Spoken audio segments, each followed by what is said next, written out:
In paese la sentivano cantare.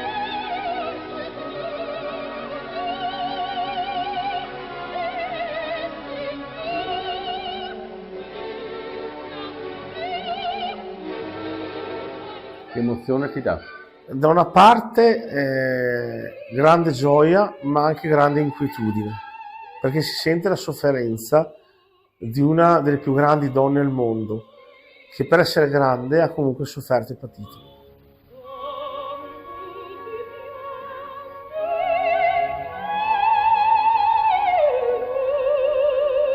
Ciao ragazzi, oggi vi parlo della divina Maria Anna Sofia Cecilia Kalogeropoulos, cognome che poi fu abbreviato in Kalos e infine nel ben più famoso Callas, la divina Maria Callas.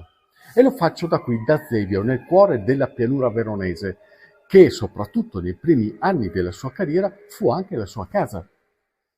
E oggi la sua storia e lei stessa continua a vivere tra le mura di questo museo, che è dedicato proprio a lei, alla divina, dotata di un talento naturale incomparabile che l'ha resa unica e immortale in ogni parte del pianeta. La sua non fu una storia e una vita sempre facile. Nacque nel 1923 negli Stati Uniti da genitori greci e negli Stati Uniti rimase praticamente per tutta la sua infanzia, dove peraltro già diede sfoggio, il primo sfoggio delle sue grandi potenzialità canore. Successivamente si trasferì in Grecia, ad Atene, dove si diplomò in canto, in lingue e in pianoforte. E lì iniziarono le prime audizioni, i primi concerti, che tra l'altro continuò anche durante la Seconda Guerra Mondiale, pur tra sofferenze e difficoltà indicibili. Nel biennio 45-47 tornò in America e lì tentò di cominciare davvero una carriera nella lirica, anche se con risultati scarsi, a dir poco non sempre incoraggianti. Ma c'era solo una nazione, come le dicevano i suoi stessi mentori, che un giorno le avrebbe dato la vera consacrazione. E quella nazione era l'Italia, e la città che l'avrebbe lanciata sarebbe stata proprio Verona. Cos'era l'Italia a quell'epoca per la lirica?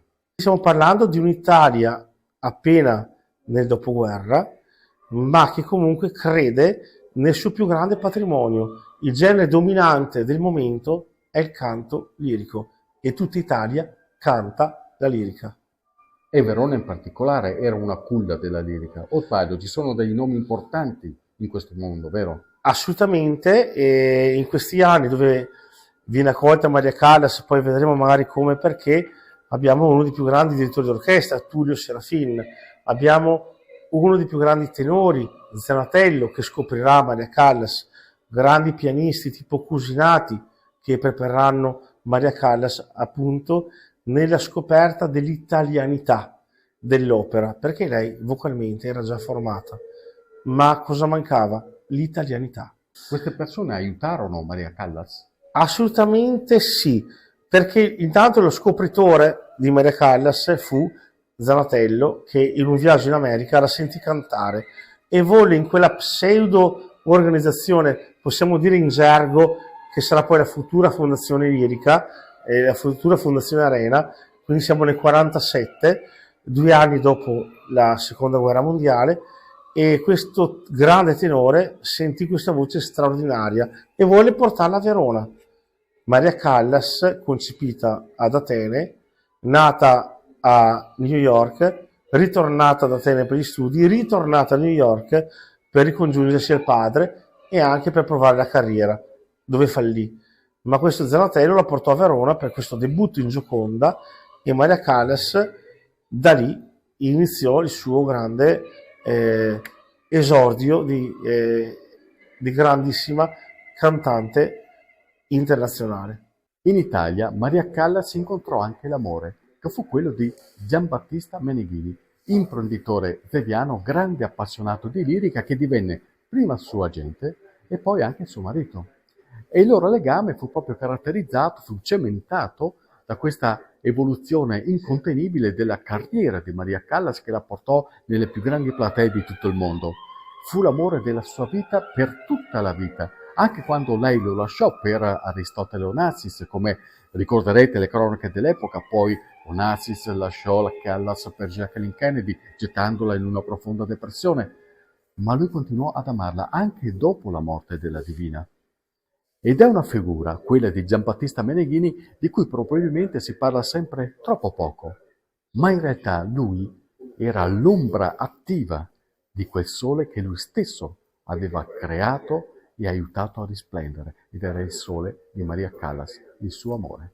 Fu lui a rendere grande Maria Callas? Allora, sicuramente sì, ma consideriamo due cose. Uno, il talento straordinario di Maria Callas è una cosa personale e soggettiva. Quindi Maria Callas era sicuramente una persona geniale, come un Einstein della matematica, come lei nel canto aveva questo talento straordinario, ben formato e seguito ad Atene, specialmente con l'ultima sua insegnante di canto, Elvira di Hidalgo, ma a Maria Callas mancava l'italianità. Meneghini, nel scoprirla, le diede la possibilità di prendere tutte quelle nozioni che non sono scritte né nei libri né nei trattati, ma che si tramandano da maestro a maestro, da teatro in teatro.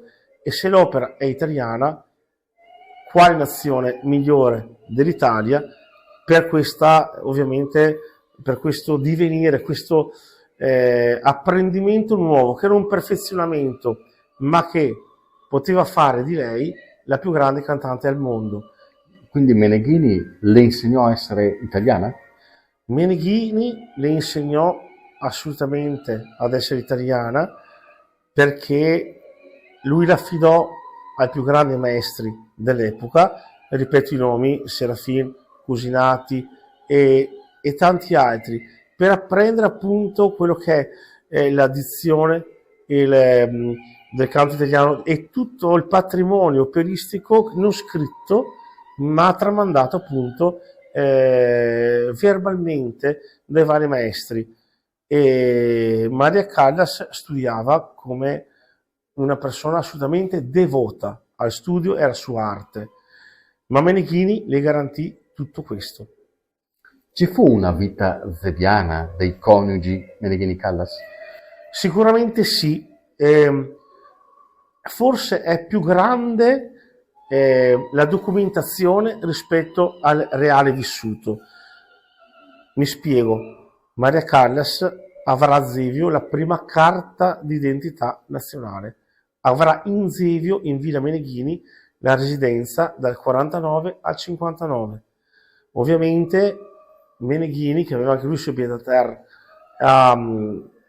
in Piazza Bra, al Pedavena, comprò subito un appartamento in Via Leoncino a Maria Callas, ma in Villa Meneghini, appartenenti appunto a questa famiglia, abitavano nelle occasioni di riposo, di fine settimana, di estate, di studio, e quindi è difficile documentare a Zevio con fotografie eccetera la vita di Maria Callas a Zevio, anche se la testimonianza di tantissimi anziani dicono che Maria Callas cantava nel parco, Maria Callas tornava dalle recite e lasciava i fiori alla servitù di Villa Meneghini, si fermavano qualche giorno e ritornavano ovviamente nel loro appartamento a Verona. Ma sicuramente Zevio è legato da questa documentazione importante, carta d'identità e residenza.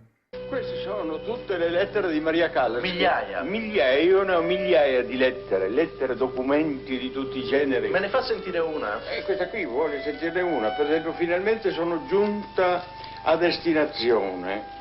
Dopo un viaggio... No, ma come dice in testa? In testa dice, caro mio adorato. Adorato. Adorato. Sono lettere d'amore, insomma. Sono lettere traboccanti d'amore, sono lettere che contengono solo amore e basta.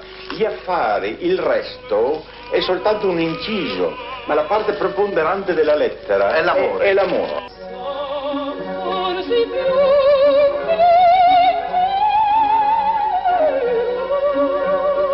E ora veniamo al museo. Raccontare la vita di Maria Callas richiederebbe veramente tantissimo tempo, ben di più rispetto a quello che io ho potuto riservare per questo video.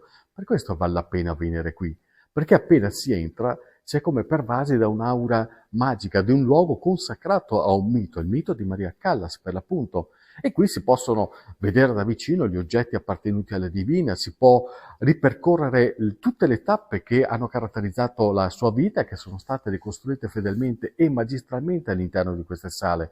Si possono ascoltare con calma i video d'epoca di cui io vi ho potuto riportare soltanto alcuni stracci. Insomma, è una meta che affascina e che ti rimane dentro.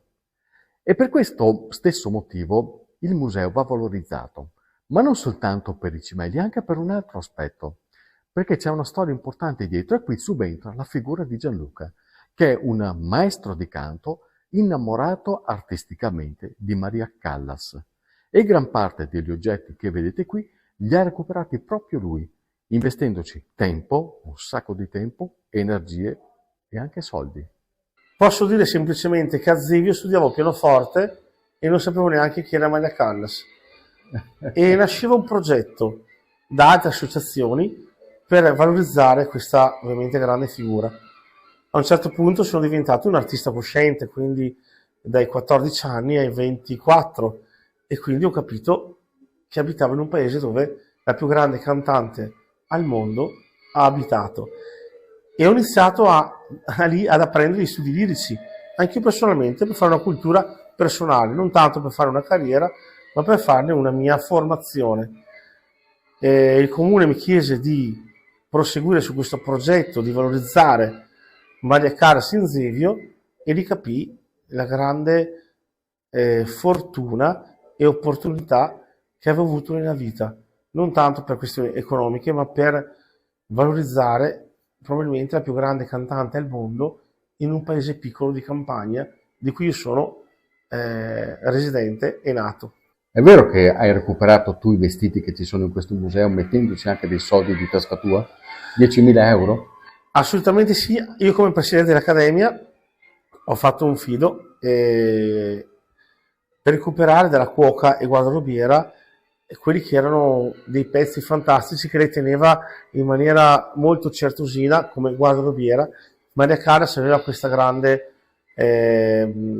generosità, si cambiava 4 volte al giorno, quando dismetteva i vestiti li regalava alla sua servitù, e questa cuoca e guardarobiera Elena Pozzan li ha tenuti in maniera veramente impeccabile. Io andai a Milano ancora 10 anni fa, feci un fido in banca e per fortuna il comune ha creduto in questo progetto, hanno risarcito l'Accademia e io ho donato al comune questo patrimonio, però li ho anticipati io per 1 anno.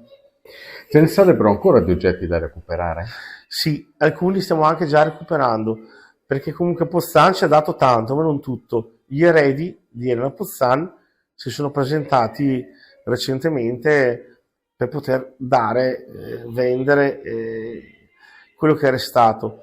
Poi ci sono anche altri collezionisti che hanno un'età anche avanzata, ma forse la volontà del possesso supera la volontà di fare qualcosa di pubblico. Non faccio nomi, non li posso fare, però noi abbiamo creato un museo e un qualcosa di significativo. Certo che vorremmo che questi collezionisti si facessero avanti, perché abbiamo le possibilità nel tempo di allargare l'esposizione museale e di creare anche in Zevio, anche se non è la più grande città del mondo in cui Callas ha cantato, no.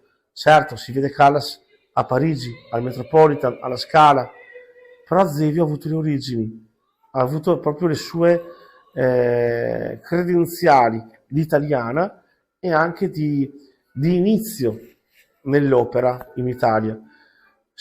Io spererei che questi donatori potessero confluire le loro donazioni in Zevio, non per un patrimonio personale, perché non ho nulla, perché quello che è mio ho donato al comune, quello che era di Accademia ho donato appunto al comune, ma proprio per creare un qualcosa di significativo, di culturale a livello nazionale e internazionale. Quando sento la voce di Maria Callas provo una sensazione unica e indefinibile, perché la sua voce può essere cieco, mezzo sordo, ma è assolutamente una voce riconoscibilissima per il suo timbro, per la sua grande estensione e specialmente anche per la sua capacità di trasfigurarsi nel personaggio, e lo senti non guardandolo ma sentendolo. Maria Callas sostanzialmente non è un interprete, ma diviene il personaggio, si trasfigura, e lo senti anche dall'accento delle sue parole, lo senti dagli affetti che nel canto lei ovviamente emana e dimostra. Oggi il museo è visitabile solo su appuntamento, il museo è comunale, quindi bisogna chiamare il comune e sarà proprio Gianluca la persona che vi accompagnerà a ripercorrere le tappe della vita di questa grande artista, e vi garantisco che è un'esperienza che vale la pena vivere. E in attesa che, siccome ci si sta lavorando, il museo si spera un giorno diventi aperto tutti i giorni, godiamoci ancora per qualche istante l'incanto del bel canto della Divina.